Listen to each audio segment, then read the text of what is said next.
this one thing is ruining all your friendships without you even realizing why, until it's too late, yeah. But everybody tells you what to do when you have a jealous friend. My question is, what do we do when we feel jealous of our friend? When she comes to you and she tells you, "Oh, my boyfriend sent me flowers just because," your stomach sinks, your chest feels tight, and you're like, "Oh my god, that's amazing." And deep down, you feel so fake, and you hate yourself for feeling fake. But at the same time, you know you love her, but at the same time, you want to cry. And then you don't even know what's worse, the fact that you're feeling fake and you hate yourself for feeling fake, or the fact that you can't even go tell anybody. Because what do you even go say? Like, "I'm feeling uncomfortable because my friend is happy." And you wish you were happy for them with your whole heart, but at the same time, you're watching your dream life happening to other people despite all the work you put in it, but to them it just comes so easily and so fast. You think you're manifesting, but you are just feeling stuck in this life that doesn't feel yours. But not everybody deals with jealousy the same way. There are people that allow it to consume them, and then there are others, like you and me, that can actually transform it into inspiration. There is this time I remember I was at my friend's house and we're both sitting on her couch, and her boyfriend comes home with her favorite snacks from the supermarket and starts rubbing her back, touching her hair, just acting perfectly, and she's barely reacting. Meanwhile, I'm there, I look at my phone, which hasn't lit up in like last 3 business days, not even a scam call. But then it's not just about her boyfriend. It was like her whole life was so perfect in my eyes. She had this big, loud family, laughing over a dinner table like a rom-com. And then I'm there in my cold apartment, eating my soup like a divorced dad in a sitcom. And I don't even have anybody to bring me medicine when I'm sick. And I was feeling like a horrible person because who gets sad over her friend being loved? And, and then I realized I didn't want what she had. I wanted the feeling of love, safety, that someone has my back. Yeah. I realized this changed everything for me because it wasn't about her anymore. Now it was my body pointing me towards a direction. And it was yelling at me to stop replying to any what you do guy with two brain cells and actually start asking myself, what can I do today to make my life even 1% closer to a life that I would love to have?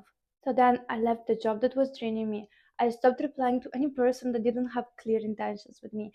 I started doing things that genuinely scared me, but at the same time made me grow out of my comfort zone. And little by little, I stopped craving her life and I started falling in love with mine. It wasn't even perfect yet. I wasn't where I wanted to be, but I had a direction, a purpose that would move me. And I was feeling someone finally, like my life actually mattered for once. And then I swear that you couldn't make me trade life with anybody. I wanted my life. I was excited about what comes next. This is one thing that my Slavic mom always told me growing up. Don't hang out with people that do nothing. Hang out with people that always make you feel like you have to catch up. And she was right. You can't learn how to run by sitting on the couch with people that nap for sport. I imagine you want to get fit, yeah? And your best friend spends most of her time eating hot Cheetos, even for breakfast, and considers going to the kitchen her cardio. You're not going to be inspired.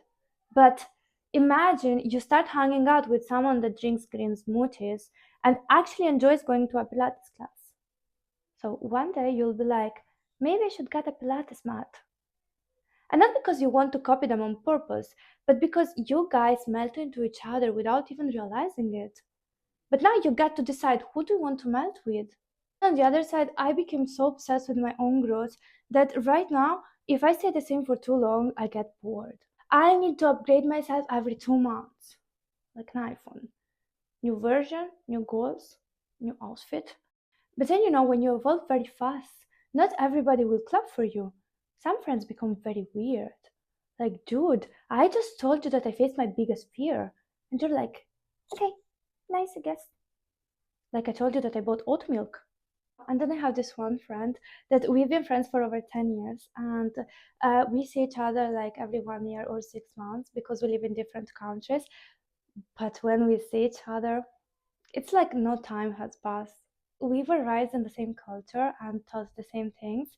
And honestly, every time that we have a good news, we scream, we send voice messages, we start planning vacations we can't even afford. But girl, we are hyping each other up all the time. And that is the type of relationship that makes you feel like your soul is drinking water.